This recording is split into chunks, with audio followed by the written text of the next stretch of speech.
This is Classical Ideas with Greg Soden.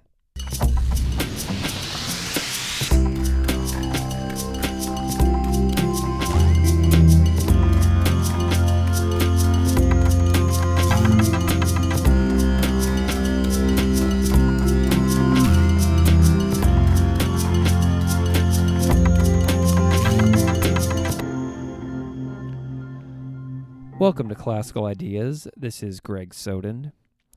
Recently, I was invited to be a guest speaker in a teaching methods class by a professor friend of mine. The topic was religion and how to work with students who are from various and diverse religious backgrounds. During one of the questions, I was talking about Asia, I believe specifically China. I was saying how many people in China are oftentimes not a single religion. It's perfectly okay to not be one thing in the land of three teachings. My impression is the students in the class found this idea of living within multiple religious traditions a tad confusing, as Western monotheistic traditions tend to extol an answer, as in the answer. If one is more right than the others, obviously you can't be two. So in the East, it's often perfectly fine to do practices from many Eastern traditions. In the West, people usually practice just one, but what about fully practicing one Eastern and one Western and rising to prominence in both? Today's conversation is with a man who has had his feet planted firmly in both the East and the West, in Zen Buddhism and Jesuit Catholicism for many years. My guest is Father Robert Jinsen Kennedy Roshi, Jesuit priest and Zen Roshi.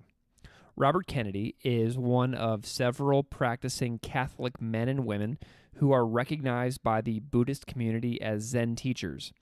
He is a licensed psychoanalyst and professor emeritus of theology at St. Peter's University in Jersey City, New Jersey. As a Christian father, Kennedy has found meaning and deep reverence in the practice of Zen. He is active in interfaith work, teaching Zen to persons of all faiths, conducting retreats in the United States, Mexico, Ireland, and England.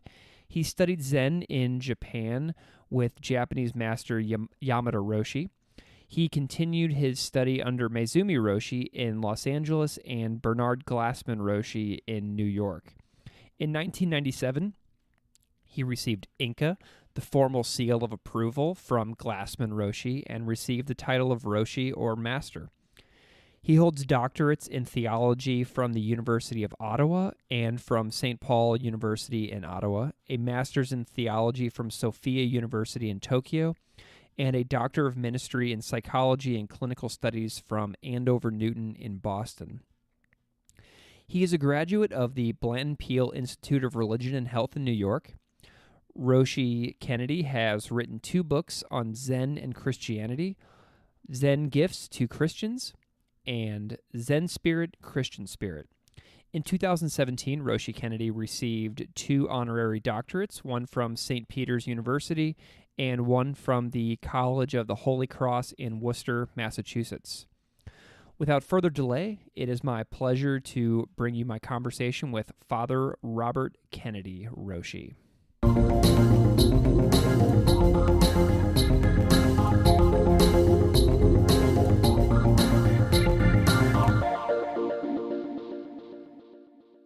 So perhaps we can start with you introducing yourself for just a moment, such as your many hats that you seem to wear in the world.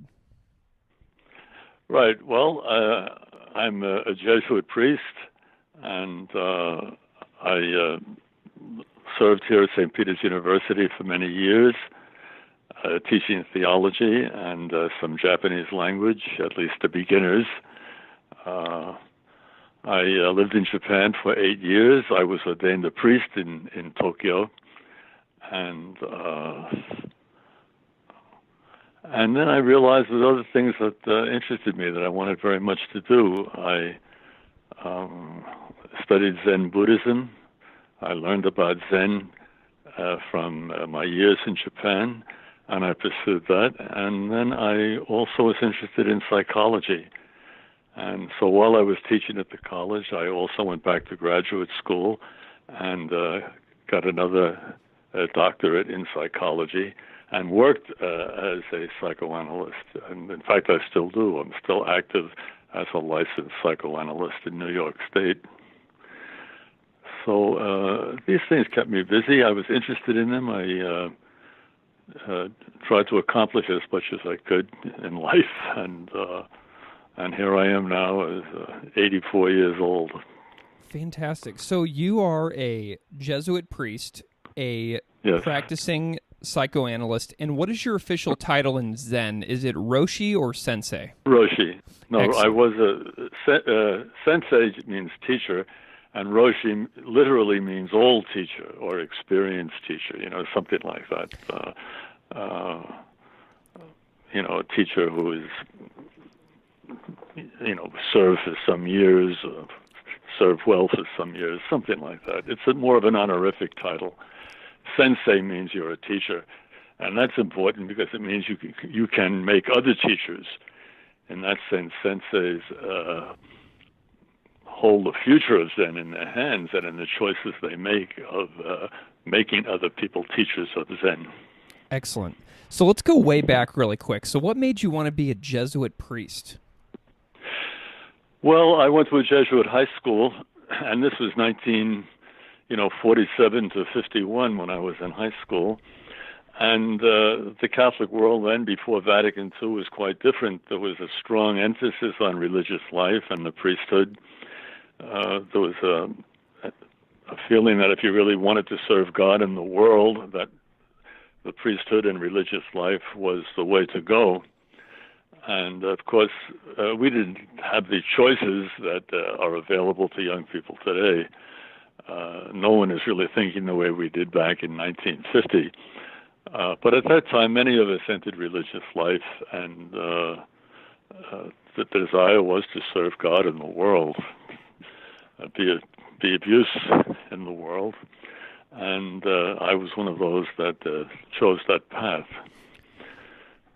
So how did you wind up going to Japan? Take me through that transition, like out of high school and then leading you into Japanese society.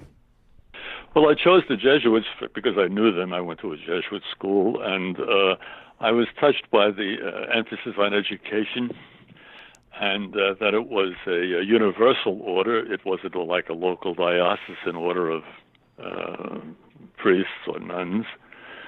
And they have a motto that the whole world is their house, that they don't just have a religious house where they have a vow of stability. We almost have a vow of instability in the sense that we're ready to move and go anywhere. And all that appealed to my youthful imagination. And Japan was an extension of that. I heard the language was very difficult. I heard that the Japanese were not particularly open to Christianity. It was an opportunity for service where people were needed at that time. And again, I was part of that culture that was interested in going as far as I could with the priesthood and religious life, and that would include missionary work. And Japan appealed to me as the place to go at that time. And this is in post-war America as well, right? So the yes. the attitude towards Japan was quite a bit different, I would imagine, back then. Well, yes and no.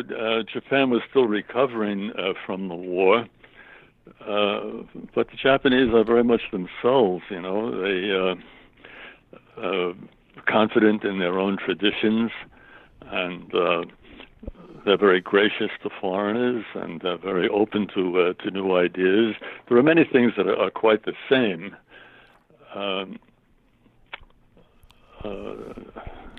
So Japan is a stable, conservative country, really.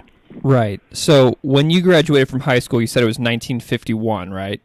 Right. And then did you go right into your seminary training here in the United States? Yes, I did. I had 2 years novitiate, and then we had 2 years of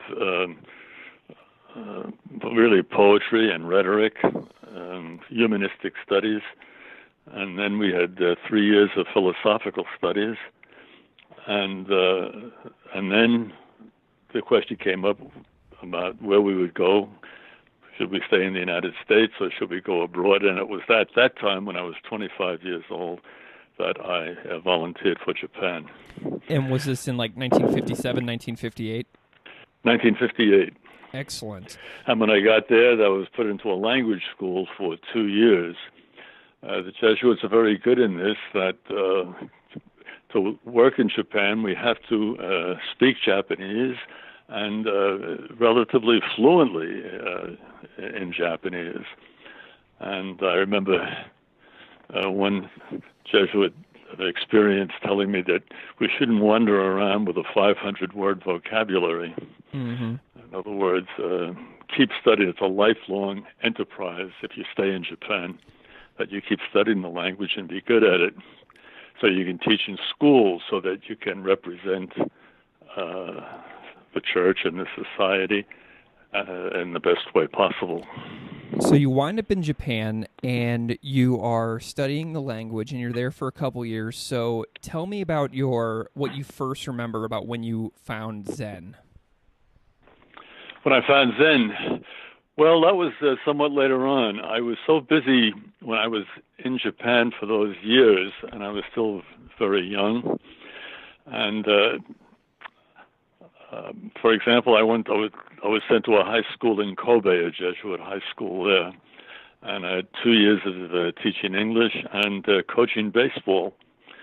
And it's odd to think that the baseball team and coaching them, we won 2 championships. Both the high school and the middle school won championships, and this put me in intimate, close contact with the Japanese. I wasn't just studying about them, but living with them, working with them, and winning with them was a wonderful experience, and I'm still close to those men now. They were just 16, 17, 15 when I knew them. Now they're all retired businessmen. Mm-hmm. But we still talk to one another. We visit one another. I've been to Japan a couple of times. They've been to the States. We correspond now and then. And it was through baseball that I had my closest contact, an enduring contact with the Japanese. And then I went on to 4 years of theology in preparation for the priesthood. And I was ordained in Tokyo in 1965. And I still had not gotten into Zen or Buddhism at all. I was so busy learning the language and teaching. And Buddhism was still a step away. It was only when I got back into the States, when I came back to the States for graduate studies, that I knew there's something that I missed. And I also had an experience, a psychological growth that suddenly made Buddhism important, a question that I felt I had to pursue. And then after I finished my graduate studies and was teaching at St. Peter's for a few years on my first sabbatical, I went back to Japan. I had been studying Buddhism now alone myself for some years, but then I went back to Japan to learn how to do it correctly and to immerse myself in that Buddhist civilization. So it was my second trip to Japan that was when I went to Zen. Which year was this? The second trip. That was 1976 when I went back to Japan. And at that time, he was introduced by the Jesuits to Yamada Roshi, a wonderful Zen teacher who knew about us. His son had been a student at one of our high schools. And he was a very fine man, a fine human being, and he exemplified the very best, as far as I was concerned, in Zen Buddhism. And he was open to Christians. Many priests and nuns were going to him for instruction and in Zen practice, and I joined them. And of course, that gave me a big boost in my interest and capacity for Zen. And then when I came back to the States, I studied with Yamada Roshi in Los Angeles for a couple of years, and then in New York, finally with Glassman Roshi, and he was the one who made me a teacher himself. So whenever we're talking about Glassman Roshi, this is Bernie Glassman, correct? Right. Excellent. So I'm so curious about you being a Jesuit priest and almost being encouraged to pursue learning about Zen. Were your, the people that were above you in the Jesuit order, were they encouraging of this path that you were interested in?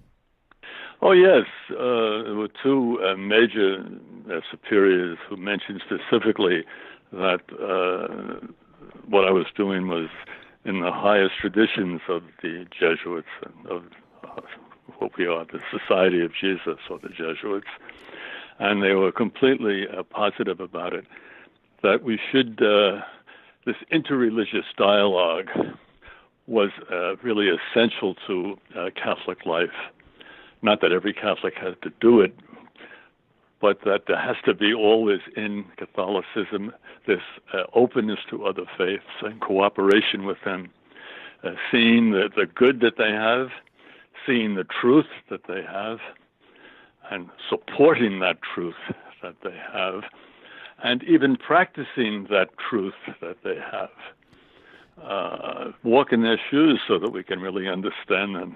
So do you think being a Jesuit opened you up to Zen in ways that other Christian practices or denominations would not? Oh, I think so, certainly. It was the Jesuits who educated me and sent me to Japan. It was the Jesuits who introduced me to Yamada Roshi when they knew that this is what I wanted to pursue. And they've encouraged me. I've never had a word of criticism or an objection in all the years that I have worked now as a Zen teacher. I don't know whether other denominations would have done that or not, but I mean, the Jesuits certainly did. Excellent. So I want to talk a little bit about practice. So how does Zen inspire your Christianity? How does your Christianity inspire your Zen? So basically, what do the two enable you to do within the other one? Well, first of all, I don't know how Zen, whether Zen is all that interested in Catholicism. They have their own tradition, and I don't know what they've learned from us. I just know they were very gracious to me. You know, I reached out to them, and they were very helpful to me always. What did they do for me? Well, they gave me a whole other way of approaching the mystery of life and the mystery of God. Catholicism is a true way, but there is truth in other faiths too. And it was the truth of Zen that touched me. It's not that these things were not in Catholicism, but I think there were things that were highlighted more in Zen and stressed more, and where Zen seemed to have more teachers ready to discuss these aspects of faith, and all that helped me tremendously. I think it helped me to be a better Catholic and a better Jesuit. So what kind of questions do you see the two trying to ask? Like, because they're probably trying to ask different things. So what do you think that Catholicism is seeking to address, and what do you think Zen is seeking to address? Well, Catholicism is a Semitic religion. It comes directly, rests on the shoulders of the Jews. It is a religion of the worship and love of God and humanity.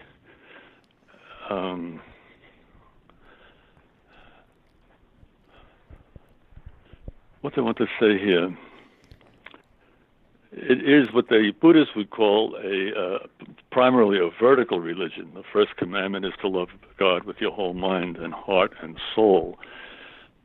And, of course, the second commandment, we've taken from the Jews, is to love your neighbor as yourself. And sometimes these are seen as one commandment with two aspects. Zen is much more of a horizontal religion. It does not say anything about God. It does not deny God. The Zen people are not atheists. They're not denying the existence of God, but they don't attend to it. Just as if you took a course in physics, you would not expect the teacher to say that God made the world. You're just doing physics. And so too in Zen, they don't speak about God. They just try to shape you to be a more authentic, active human being. And I thought that was wonderful. Now that you say you can find this in the Catholic Church too. Yes, it wasn't either or. It's not one thing or the other. Both traditions have much in common. I did not renounce Catholicism to do Zen, but I was encouraged to do something different from Catholicism that had a very similar goal. As someone once said about truth, you cannot take truth whole. Everyone has their own slant, their own way of looking at the truth. And for example, the Jesuits were largely involved in education, and other religious orders perhaps not so much, So Zen didn't teach something absolutely new, but it taught something with a new slant, a new practice, a new emphasis that appealed to me tremendously. And none of it contradicted Catholicism. I mean, the Buddhists never mentioned Catholicism. And it almost seems like you're existing on two different axes. Like if you picture like a graph, you're on the horizontal axis and on the vertical axis simultaneously, it seems. Well, yes, I think there is something about being what you might call multifaceted. That doesn't mean to be hypocritical. It just means that there are different aspects to life, and both can be addressed fully. As a man, say, can be an American or a Chinese or a Christian or a Buddhist or a father or a married man, a teacher. I mean, all these things can be pursued simultaneously. And so I think it's the multifaceted aspect that I find interesting here. So what did you realize when you realized that you could follow more than one spiritual path? Was it an exciting moment? Well, it was. It came to me just unasked for, unimagined. It was an experience of something you can say, well, you always knew this, that the world seems to exist on its own, as if there was no author. For example, have you noticed, one Zen teacher said, that the world, that nature is never symmetrical. It just is, there's a thrownness about the world. Like you take a handful of sand and toss it into the wind, and it lands haphazardly according to the various laws of wind and so on. And this struck me deeply, and was one of the things that turned me to the practice of Zen.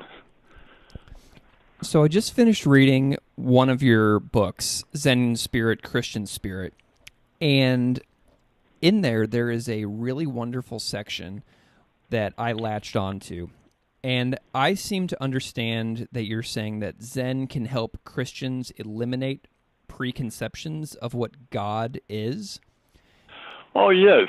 I mean, I think Zen helps us to see something that is you say Catholics understand this too. It's we can only, when we speak about God, we are really speaking about ourselves and our own capacity to understand God. Whatever is learned according to the ability and the capacity of the one who understands. So we are really looking inward, not just outward. And this is what our own poets say this, for example. John Ashbery has a poem precisely on this. We seem to be looking outward at the beauty of nature, but we're really looking inward. It is ourselves that we see, because we only see what we ourselves are able to see. And this is true about God. We talk about God. We just talk about our own capacity to understand God. And therefore, it's limited. And we have to accept that limitation, that be very careful when we talk about God's will, for example. Everyone has their own understanding of what that is, and we must be careful not to impose our limited understanding on others.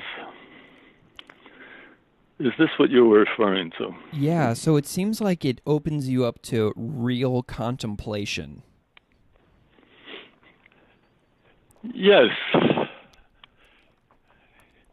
Excellent. Yes, it turned me back to a better understanding of myself and how I see what life has brought me to see. That's so interesting. In that sense, everything is really very subjective. I mean, there is an objective aspect to the world. We all,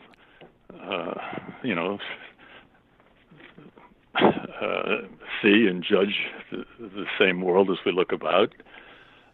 But it's also intensely subjective. It's also seen intensely as our own vision, an understanding of our own capacity to see. So I want to talk a little bit about your, it seems like you really enjoy sesshin. You talk a lot about sesshin within your writing, and in our very first conversation a month ago, you told me about how you were leading a sesshin. So then after you talked about that, I went and read your book, and you seem to be a very big proponent of sesshin practice, which is a form of extended Zen meditation. So I'm curious if you can talk about what happens to the human mind on like the fifth straight day of 12 hours per day of meditation in sesshin. Well, first of all, I think it's a type of immersion, you might say. And sometimes people who went through a corporation or the military or go on for a practice, there can be a period of immersion, of intense practice. That is very helpful. Not just doing it perhaps haphazardly, but sit down for several days and really work at this and practice it and do it. And learn, for example, whether you wish to continue it at all. Mm-hmm. It's a time of self-knowledge and seeing in what specific direction you would like to go in, what you need.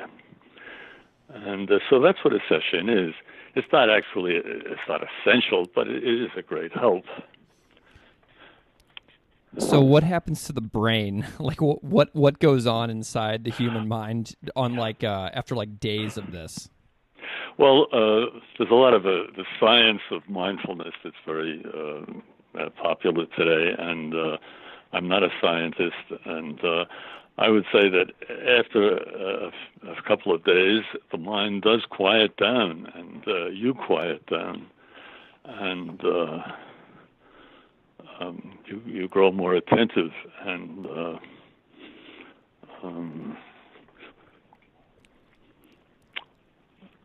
well, I know that you just you listen more carefully. You move more carefully. You eat more quietly. Your whole person, it's not just your mind that changes, but your whole behavior changes and grows more attentive and more open. Normally the mind is repetitious, it races on, and it's not often that we allow really new ideas to come in. And a session is almost always done with a teacher or someone who has some experience, who can encourage you, assist you, if necessary, offer a word of correction or advice. And so I know that you just led one, 2 weeks ago? Yes, I lead one almost every month. So how does your first session many years ago compare to the most recent one? Like, how do you experience this immersion differently these days? Well, my first session, with your mother, I had no experience at all of a session. And I think I had grandiose ideas about what might happen. I think I was impatient that those grandiose ideas might come to pass. I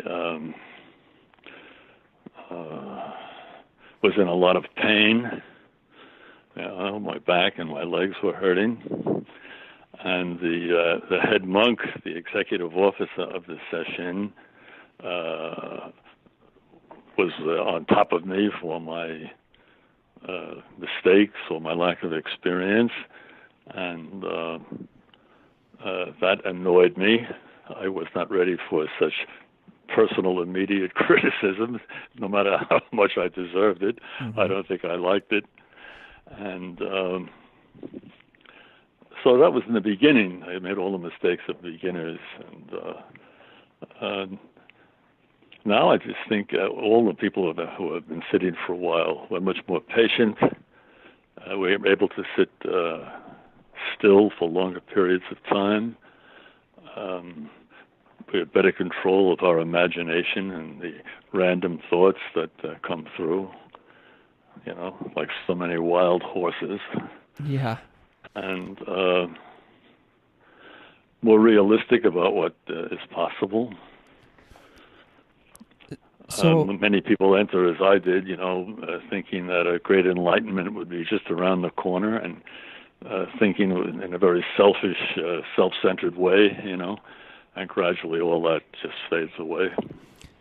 So so a lot of Americans or Westerners have no idea what this means, but telling them that we sit for many, many hours for many days in a row, they might see capable, smart people doing supposedly nothing, and I'm doing nothing in air quotes, and they might think that that's a waste of time. So can you say how doing nothing and just sitting in session is actually very challenging, and it's actually done by very capable people?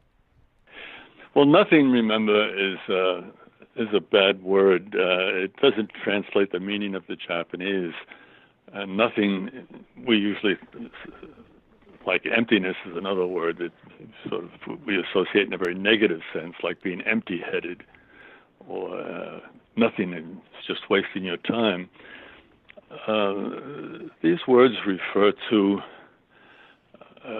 the capacity not to get caught in trivial thinking, to put these things aside and just pay attention to the present circumstances, to what the teacher is saying, or to what you're doing when you sit yourself. It tries to clear the mind of what they call fixations, these constant repetitious patterns in the brain and repetitious habits that limit us severely. I remember,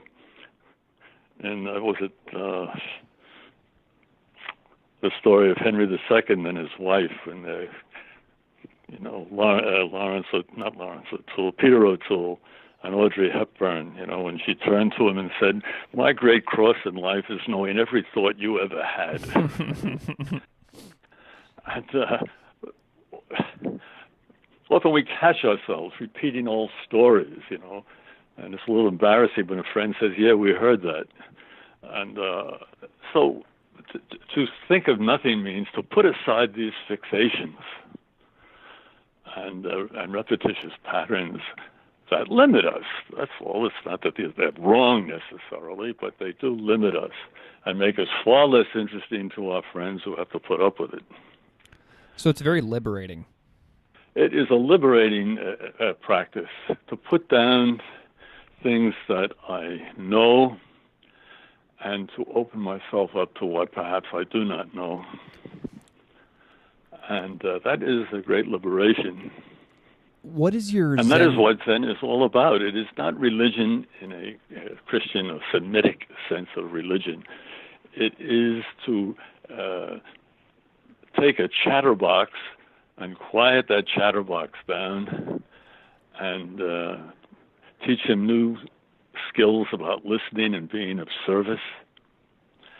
And then the end of it all is to return to the world, to the secular world, to the city, as an agent, an active agent of being helpful, doing helpful things, living a helpful life, a sensitive, listening, compassionate, helpful life, human life. That is the goal of Zen. And Catholics can do this, and Protestants can do it, and Jews can do it. Anyone can do this. We could all use a good dose of Zen, I think. Yeah, sounds like it. What is your Zen lineage? Like, are you in the Rinzai school or Soto? Like, where do you place yourself? Basically Soto, but these distinctions that historically were important in Japan are not really important in America.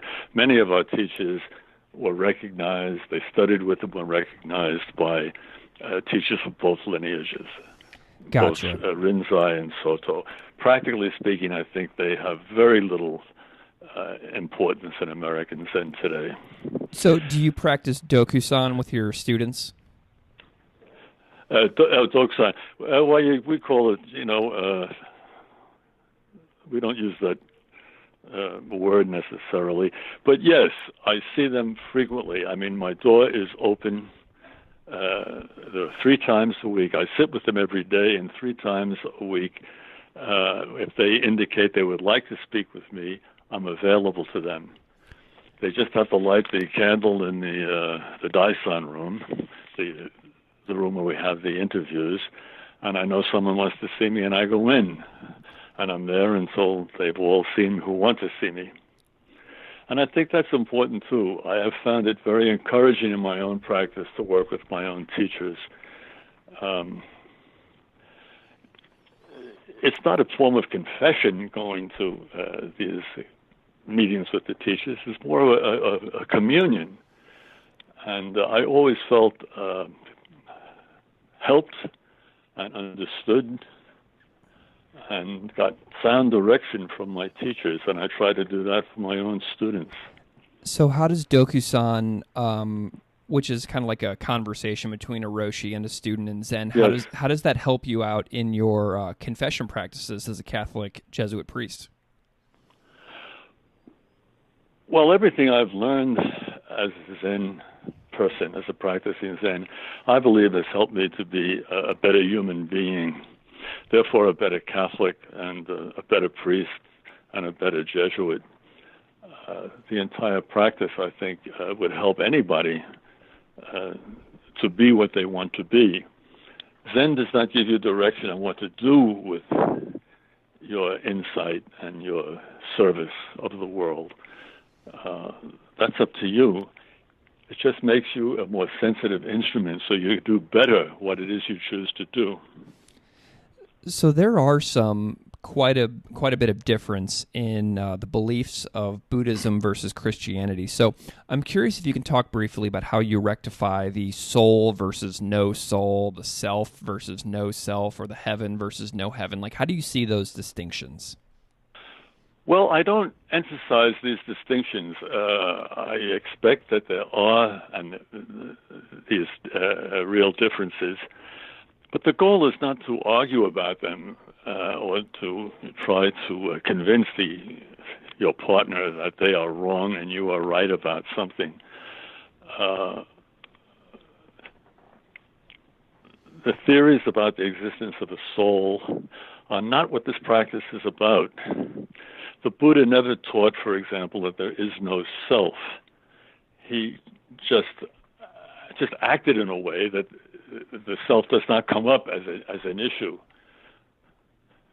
He never said, for example, there is no God. He just act as a good human being on a horizontal plane.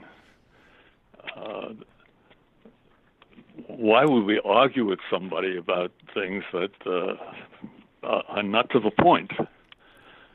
The point is to live a full, complete human life. For example, Pope Francis has said, we should not argue with atheists because frequently they live a very good life and they are of service to humanity. And that is what is important. We should work with them, cooperate with them in what they're doing.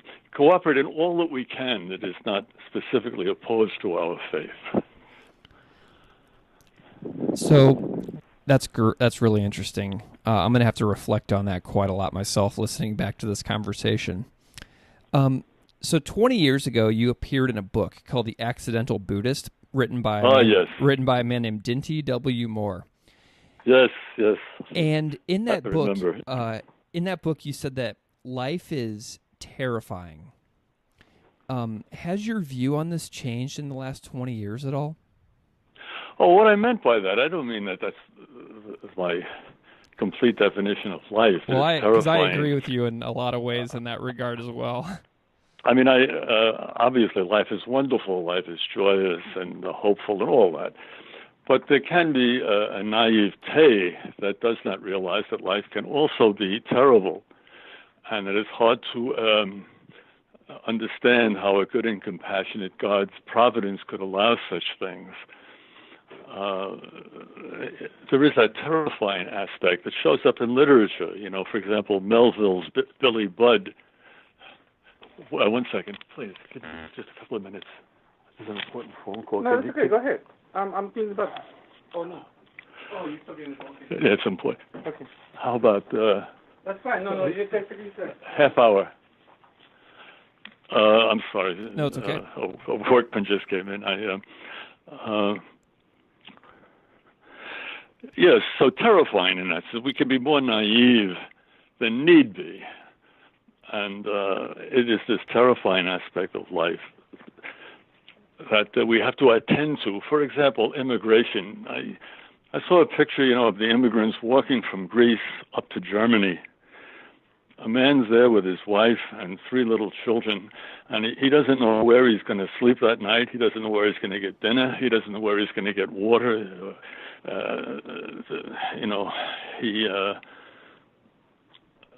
I thought that's a terrifying situation.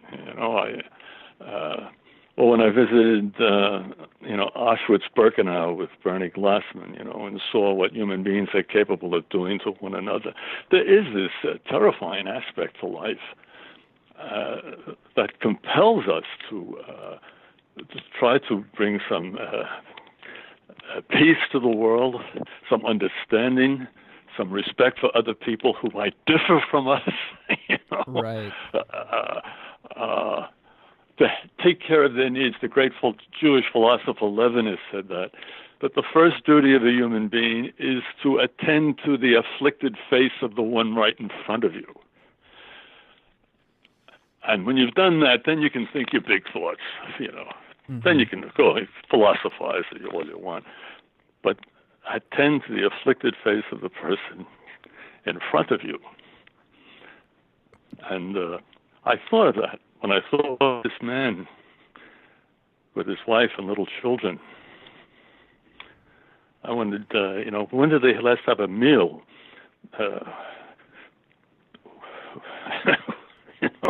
Yeah. Not knowing where they're going to end up. I saw this especially from the man's point of view. He wants to care for his wife and children. That's what men do. And he realized at that moment it's all completely out of his hands. I mean that's terrifying. Yeah. That makes I think that anybody can empathize and think deeply about moments like that and look at the ways that their own ways in the world can inspire them to maybe think differently, maybe act a little differently, and address some of those situations of terrifying power. And I think maybe Zen would say too, attend to these things with skill. I mean, do something about it. Confront the situation of immigration. Find a just way that we can accommodate people who are driven out on the road. Mm-hmm. And this is the very basis of morality, in the Jewish scriptures. Where is your brother when you come with your gift? Where is your sister? And yeah. So I have so many thoughts swirling in my head, and I'm curious if you can. So let's back up for just a tad, sure. Just zoom Absolutely. out, and I'm curious if you can talk about what Asia can offer the West spirituality-wise if we extend our view just a little bit as Westerners. Well, I mean, that's a big question. What are the gifts of Asia? I mean, look at the rise of China and India and Japan. I mean, great civilizations. We can only be enriched by cooperation and friendship with these people and be willing to learn from them. What can we learn? Well, that would be have to be worked out in the practice. We can't decide that really ahead of time.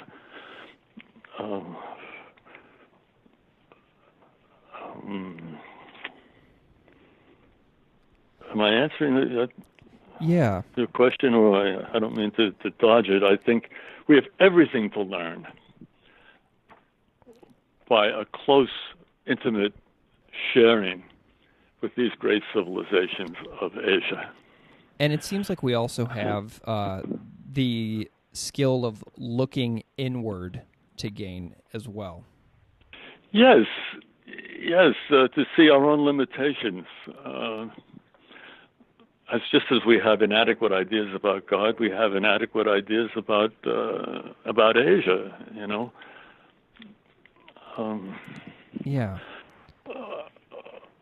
But I don't mean to tie Zen to any one political aspect or political party or judgments made about what to do.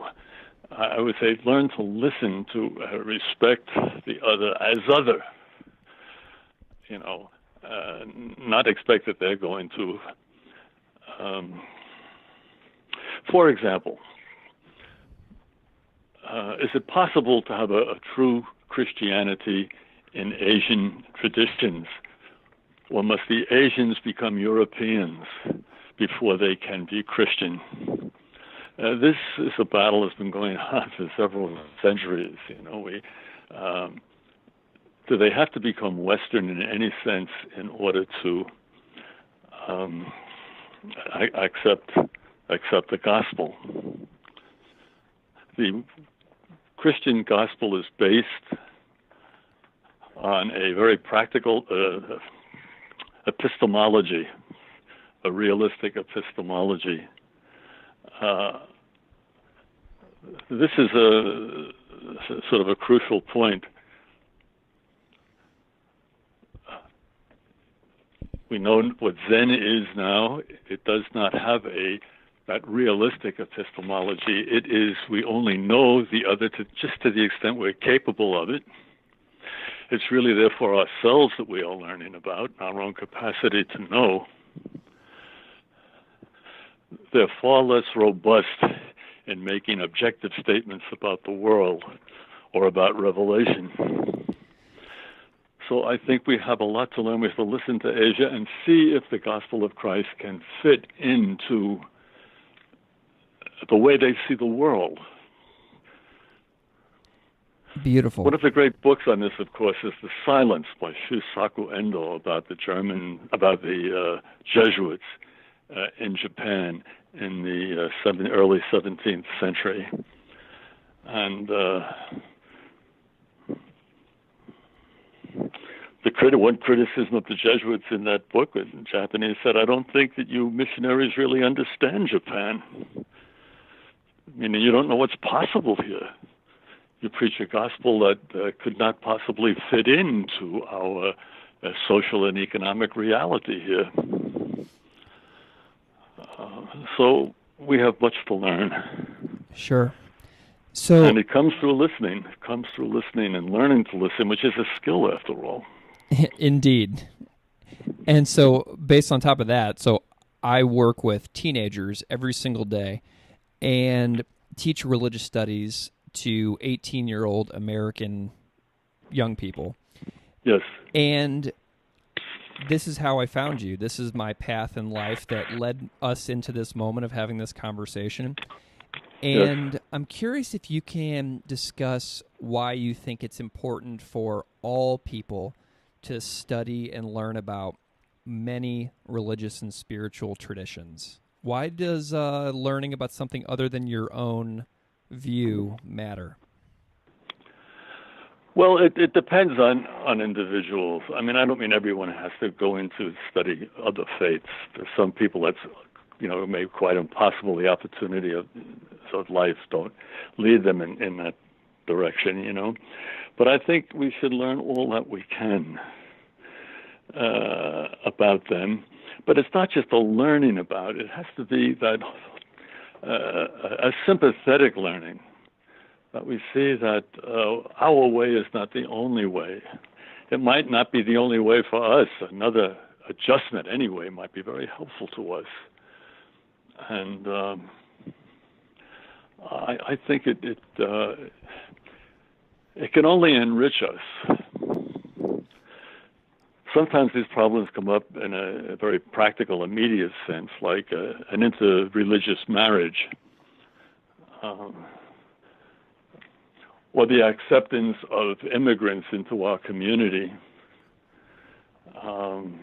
It requires not just that we open our minds, but open our hearts to other people who are different.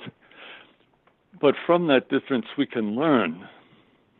I was just reading that many of the great inventions of the world came from people who were product of an inter-religious or international upbringing, that I don't know what can be proved in that, but it was an interesting idea that we have only to gain from an openness to other religions and other faiths, that they have their truth that was shaped by the conditions in their life. And they can't change that, really, but we can see that there is a truth there and embrace them and assist them to grow as they wish to grow.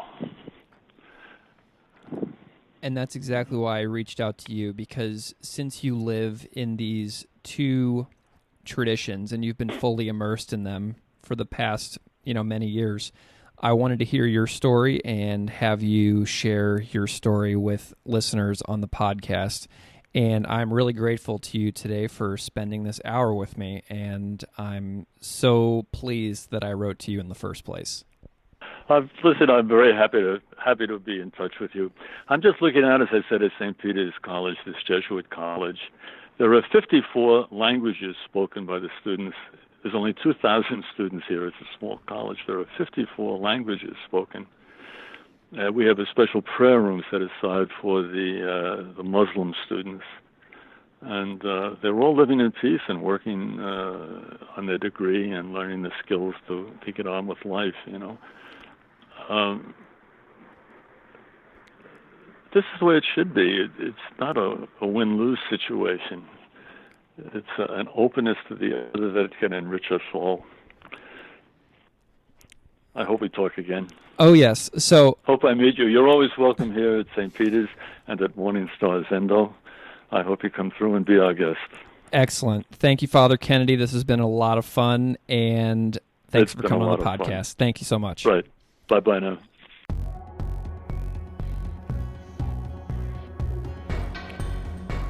Classical Ideas is produced by me, Greg Soden. Music on Classical Ideas is performed and composed by Derek Strybig. You can find his music at www.wearewarmmusic.com. If you would like to support this show, please subscribe or leaving a rating in iTunes, Stitcher, iHeartRadio, or anywhere you get your podcasts. Thanks for listening.